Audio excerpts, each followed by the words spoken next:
Hola, ¿cómo están? Espero que ustedes y sus seres queridos se encuentren muy bien y que también hayan disfrutado de las lecturas de la primera sesión. Agradecer a todas las personas que han participado en el foro de bienvenida. Sus trayectorias, intereses y expectativas dan cuenta de la gran oportunidad que tenemos de aprender en este espacio a partir de la diversidad. En esta sesión vamos a tener la oportunidad de explorar y analizar los fundamentos del derecho humano a la participación política como el sustento para la participación ciudadana en el marco de la democracia representativa, y vamos a poder ver cómo se sustenta el análisis y defensa de este derecho a partir del caso Yatama, ¿no? Que ejemplifica la defensa del derecho humano a elegir y ser elegido ante una corte internacional. Para iniciar esta sesión, déjenme por favor hacer un breve recuento de lo visto en la primera sesión y vincularlo además con las ideas compartidas por ustedes en el foro, ¿no? De manera que podamos tener un hilo conductor adecuado. En la primera sesión hemos explorado algunas definiciones de participación ciudadana para entender cómo es que estas definiciones se vinculan con distintas miradas y perspectivas teóricas de democracia, ¿no? Y cómo el derecho a la participación es relevante además en un contexto global de crisis de representación de los sistemas tradicionales, de los partidos políticos y de búsqueda de mecanismos que aseguren la efectiva participación de la ciudadanía en la toma de decisiones a distintos niveles. De cara a esta segunda sesión, es importante notar esas precondiciones y condiciones fundamentales, perdón, del derecho a la participación mencionadas en la primera sesión, ¿no? Siendo, por ejemplo, el pleno goce de los derechos sociales una precondición fundamental, y el goce y aseguramiento de los derechos políticos una condición necesaria para el ejercicio de la participación ciudadana.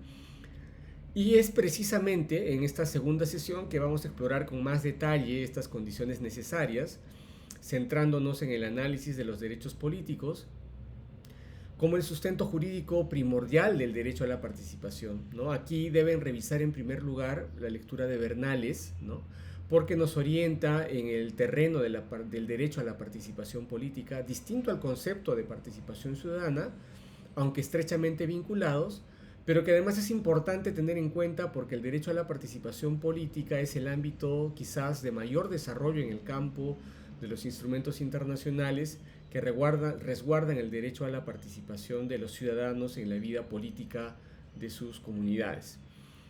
Como se señala en la guía conceptual, desde el punto de vista de los derechos humanos, la participación como derecho es lo que podemos denominar participación política, entendida como el derecho a participar en los asuntos públicos.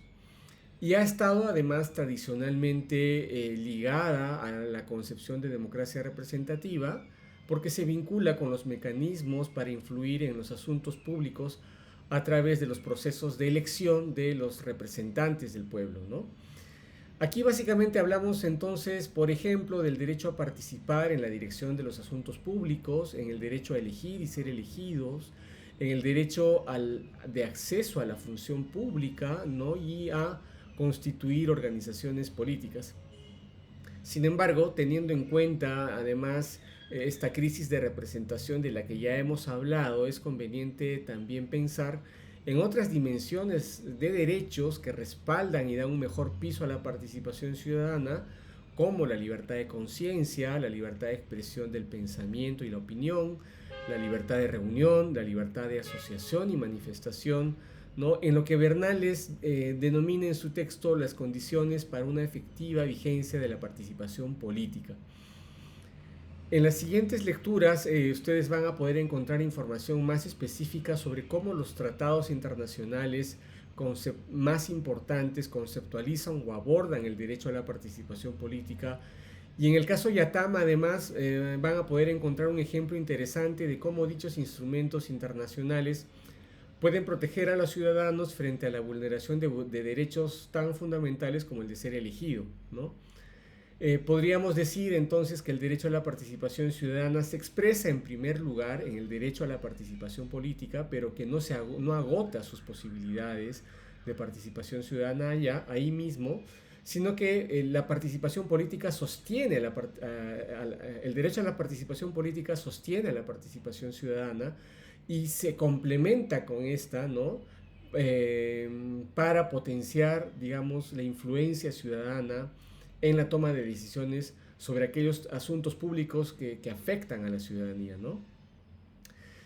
A la luz de los temas y conceptos que ustedes encuentren en esta sesión y en las que vienen, los invito una vez más a que sigan pensando en cómo es que los temas de interés que varios de ustedes han manifestado en el foro de bienvenida pueden verse enriquecidos en el análisis a partir de las categorías y conceptos que vayamos encontrando a lo largo del curso.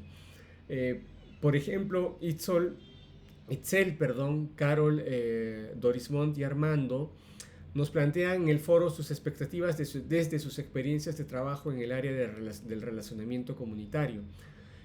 ¿Por qué puede ser valioso para las empresas entender el valor del derecho a la participación política y cómo eventualmente podrían incorporar dicho marco en sus procedimientos y estrategias de relacionamiento comunitario?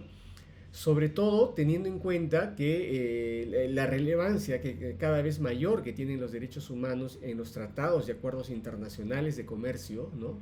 Y la necesidad que en ese marco tienen cada vez más las empresas de impulsar modelos de negocio que sean social y políticamente sostenibles en el tiempo. Por su parte, desde su experiencia en el sector público y desde la sociedad civil misma, Lorena, Georgina, María José, nos plantean su interés por entender las posibles nuevas formas de participación ciudadana o estrategias de gestión para tener un involucramiento más efectivo, ¿no?, de la ciudadanía en la incidencia política que requiere cada sociedad, ¿no?